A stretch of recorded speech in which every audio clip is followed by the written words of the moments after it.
YCP హయాంలోనే ఎరువుల కోసం రైతులు అవస్థలు పడ్డారని, కూటమి ప్రభుత్వం ముందుగానే యూరియా సరఫరా చేసి కొరతకు తెరదించిందని వ్యవసాయ శాఖ మంత్రి అచ్చెన్నాయుడు అన్నారు. సీఎం చంద్రబాబు చొరవతో రాష్ట్రానికి అదనంగా 50,000 మెట్రిక్ టన్నుల యూరియా రానుందని తెలిపారు. రాష్ట్రంలో ఎక్కడా యూరియా సమస్య లేకపోయినా వైసీపీ రాజకీయం చేస్తుందని మండిపడ్డారు. రబీకి కేంద్రం 9.3 లక్షల మెట్రిక్ టన్నుల యూరియాను కేటాయించిందంటున్న మంత్రి అచ్చెన్నాయుడుతో మా ప్రతినిధి కృష్ణ ముఖాముఖి. సూపర్ 6 సూపర్ హిట్ భారీ బహిరంగ సభ ద్వారా గత 15 నెలల్లో ప్రజలకు ఏం చేశామని చాటేందుకు కూటమి ప్రభుత్వం సిద్ధమైంది. రైతుల సమస్యలకు సంబంధించి రైతులకు ఎంతో చేశామని కూటమి ప్రభుత్వం చెప్తుంటే రైతుల్ని నట్టేట ముంచారని చెప్పి వైసీపీ ఆరోపిస్తుంది. మరి 15 నెలల కాలంలో రైతులకు ఏం చేశారు ఏంటి అని వివరించేందుకు ఆ శాఖ మంత్రి అచ్చెన్నాయుడు మనతో ఉన్నారు. ఆయన అడిగి మరిన్ని వివరాలు తెలుసుకుందాం. సార్, రైతులకు ప్రధానంగా ఇప్పుడు యూరియా సమస్య నెలకొంటే మీరు ఈ సభలు నిర్వహించుకుంటున్నారని విమర్శలు వస్తున్నాయి. దీన్ని ఎలా చూస్తారు? యూరియా సమస్య అనేది ఈ రాష్ట్రంలో లేదు. ఏ జిల్లాలో చూసినా, ఏ సచివాలయంలో చూసినా ఆ జిల్లాకి ఆ సచివాలయం కావలసినటువంటి యూరియా అంతా కూడా అందుబాటులో పెట్టాం. రైతుల్లో ఒక ఆందోళన కలుగుతుంది. మళ్ళీ రేపు భవిష్యత్తులో యూరియా రాదేమో అని చెప్పి ఈ సంవత్సరానికి కావలసిన మొత్తం యూరియా ఒకేసారి స్టాక్ పెట్టుకోవడానికి ప్రయత్నం చేయడం వల్ల ఈ సమస్య వచ్చింది. ఇప్పటికే మేము ఆ సమస్యని అధిగమించడానికి అవుట్ రీచ్ ప్రోగ్రాం కింద మొత్తం వ్యవసాయ శాఖ అధికారులందరినీ కూడా ఆర్బీకే పరిధిలో ప్రతి గ్రామానికి పంపించి ఎవరూ ఆందోళన చెందవలసిన అవసరం లేదు. సఫిషియెంట్ యూరియా ఈ రాష్ట్రంలో ఉంది. నిన్ననే ముఖ్యమంత్రి గారు మళ్ళీ కేంద్ర మంత్రి గారితో మాట్లాడి అదనంగా ఒక 50,000 మెట్రిక్ టన్నుల యూరియా తీసుకొచ్చారు. ఇంకొక 10 రోజుల్లో ఇంకొక 1,00,000 మెట్రిక్ టన్నుల యూరియా కూడా వస్తుంది. కాబట్టి ఎవరు ఆందోళన చెందకుండా శాస్త్రవేత్తలు చెప్పే విధంగా యూరియా కూడా ఎక్కువగా వాడినా సరే చాలా ప్రమాదకరమైనటువంటి పరిస్థితులు చాలా రాష్ట్రాల్లో మనం చూసాం. అదే పరిస్థితి మన రాష్ట్రంలో రాకుండా యూరియాని శాస్త్రవేత్తలు చెప్పిన విధంగా వాడండి. మీకు ఏ పీరియడ్కి కావాల్సిన యూరియా ఆ పీరియడ్లో మీకు అందించే కార్యక్రమం తీసుకుంటున్నాం. ఎక్కడ ఏ రైతు కూడా ఈరోజు ప్రతి జిల్లాలో collectors daily hour collector programme పెడుతున్నారు. అదేవిధంగా కంట్రోల్ రూమ్లు పెట్టాం. ఏ ఒక్క రైతు నుంచి ఫోన్ వచ్చినా ఆ రైతుకు మళ్ళీ ఫోన్ చేసి నీకు ఏంటి ప్రాబ్లం, ఏం కావాలని అడిగి ఎక్కడ సమస్య లేకుండా పరిష్కరిస్తున్నాం. దీన్ని కొన్ని రాజకీయ పార్టీలు రాజకీయం చేయాలని ప్రయత్నం. అందులో వైసీపీ 5 సంవత్సరాలు వ్యవసాయాన్ని పూర్తిగా భ్రష్టు పట్టించారు. కనీసం ముఖ్యమంత్రిగా 5 సంవత్సరాలు ఒక్కరోజైనా నువ్వు పొలంలోకి వెళ్లకుండా ఈరోజు నువ్వు అధికారం పోయేసరికి నీకు రైతులు గుర్తొచ్చారు. సమస్యలు వచ్చాయి. ఈరోజు వ్యవసాయ శాఖలో ఈ 14 మాసాల్లో తీసుకున్నటువంటి నిర్ణయాల వల్ల వాటర్ ఫెసిలిటీ కానీ, డ్రిప్ కానీ, స్ప్రింక్లర్ కానీ ఇవన్నీ తీసుకోవడం వల్ల రాయలసీమలో మన హార్టికల్చర్ విపరీతంగా పెరిగింది.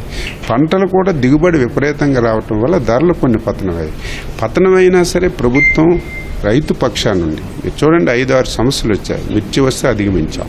ఈరోజు కోకో వస్తే కొన్నాం. మామిడికి ఇబ్బంది వస్తే మామిడి కొన్నాం. నిన్న లేదా మొన్న బ్లాక్ బెర్రీ వస్తే దాన్ని కొన్నాం. ఈరోజు ఉల్లి వస్తే ఎక్కడ కర్నూలు ఉల్లి 12 రూపాయలకి ఏ మార్కెట్లో కొనడం లేదు. కానీ రైతులు ఇబ్బంది పడుతున్నారని 12 రూపాయలు పెట్టి ఎవరైతే వర్తకులు కొంటున్నారో ఆ 12 రూపాయల గ్యాప్ వస్తే ఇచ్చి కొంటున్నాం. ఈరోజు ఎక్కడికి రైతు సమస్య ఉన్నా సరే ఇమీడియట్గా ప్రభుత్వం స్పందించి అన్ని రకాలుగా చేస్తుంటే ఈరోజు రైతు పోరన్న రైతులు ఎక్కడున్నారు? అందుకే ఈరోజు ఒకటే నేను అడుగుతున్నాను. రేపు 18 నుంచి శాసనసభ మనం పెడుతున్నాం. శాసనసభ అనేది ఒక ప్రజా వేదిక కాబట్టి మీరు శాసనసభకు రండి. ఏది మీరు అడిగినా సరే సమాధానం చెప్పడానికి సిద్ధంగా ఉన్నాం. మీరు దమ్ము ధైర్యం ఉంటే శాసనసభకు వచ్చి మీరు పాల్గొంటే అన్ని విషయాలు మీకు తెలుస్తాయి. సార్, రేపు సభ ద్వారా 3 పార్టీల సమన్వయం ఎలా చాటనున్నారు? ఆంధ్రప్రదేశ్ ప్రజలు 5 కోట్ల మంది అచంచలమైన విశ్వాసం నమ్మకంతో ఎన్డీఏ పార్టీని అధికారంలోకి తీసుకొచ్చారు. 14 మాసాలైంది. ఎన్నికల్లో సూపర్ 6 కింద హామీలు ఇచ్చాం.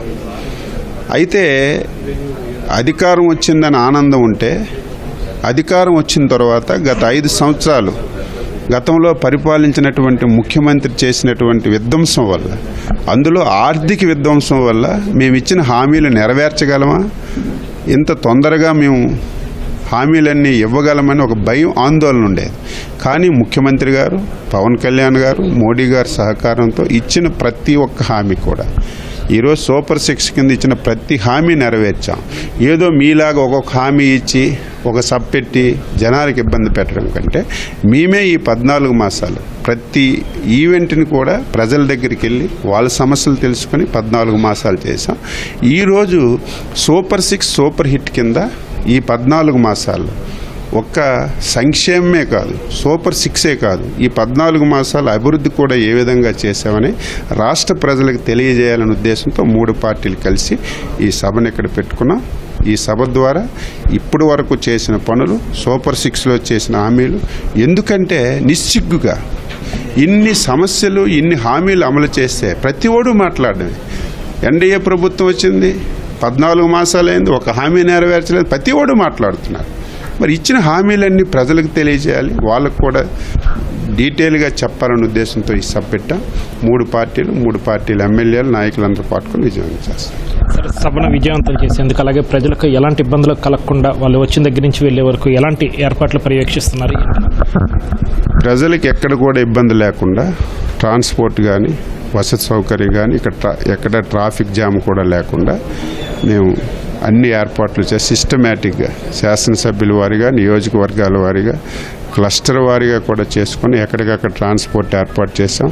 ఎక్కడ భోజనాలు కూడా ఒకే దగ్గర ఉండి మళ్ళీ భోజనాలు ఇబ్బంది లేకుండా ఎవరికి వాళ్ళే తయారు చేసుకొని రమ్మని చెప్పాం. అన్ని ఏర్పాట్లు చేసాం. ఎవరు ఆందోళన చెందకుండా క్రమశిక్షణతో వచ్చి రేపు సభను విజయవంతం చేయమని అందరికీ కోరుతున్నాం. ఇది మంత్రి అచ్చెన్నాయుడు స్పందన. కెమెరా పర్సన్ ఎంఎస్ఎన్తో VSN Krishna, ETV news, Anantapur నుంచి.